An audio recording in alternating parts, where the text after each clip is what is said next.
In the early 1990s, the internet was an expanding void of disconnected data. Millions of disorganized web pages popped into existence, floating blindly in space. Accessing that data meant sitting down at a heavy CRT monitor, listening to a dial-up modem, and manually hunting for a piece of useful information. Early search engines didn't actually understand content. They operated mechanically, simply counting how many times a specific keyword appeared on a page. This meant a search for medical research might return a wall of irrelevant spam. Humanity had built the largest repository of knowledge in history, but without a working index, the barrier to discovering specific information remained incredibly high. By the late 90s, the growth of the web had outpaced human management. Millions of new sites were appearing every year, faster than any manual cataloging system could handle. Traditional methods of organizing physical files hit a hard limit. You couldn't just throw more employees into beige cubicles and expect them to manually curate an endlessly multiplying digital universe.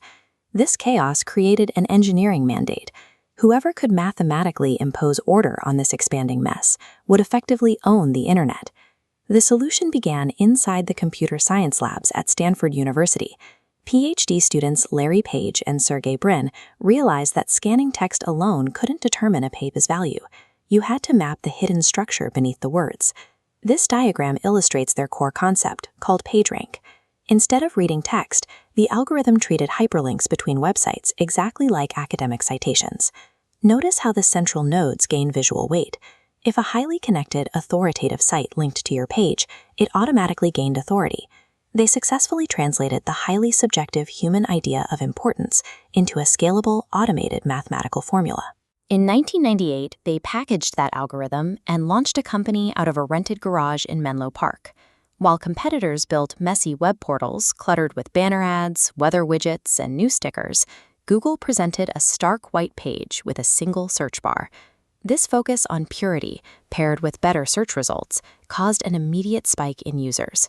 Word of mouth drove exponential growth, entirely bypassing traditional marketing. They were operating during the dot-com boom, an era where startups burned through billions in venture capital without any clear path to actual revenue. Google's greatest business breakthrough came through advertising. Instead of random banner ads, Google showed ads related directly to user searches. This model became incredibly profitable, providing a financial floor that many other startups lacked when the market crashed. The initial mission to organize information rapidly expanded. Soon, they mapped global geography. They indexed user emails and cataloged the world's video. They transformed into a complete technology ecosystem by launching the Chrome browser and Android and capturing the mobile phone market to ensure their services were integrated into daily routines.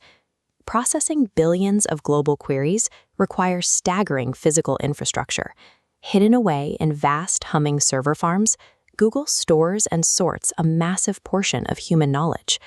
Google had moved from simply pointing users toward information to hosting the very platforms where they spent their digital lives.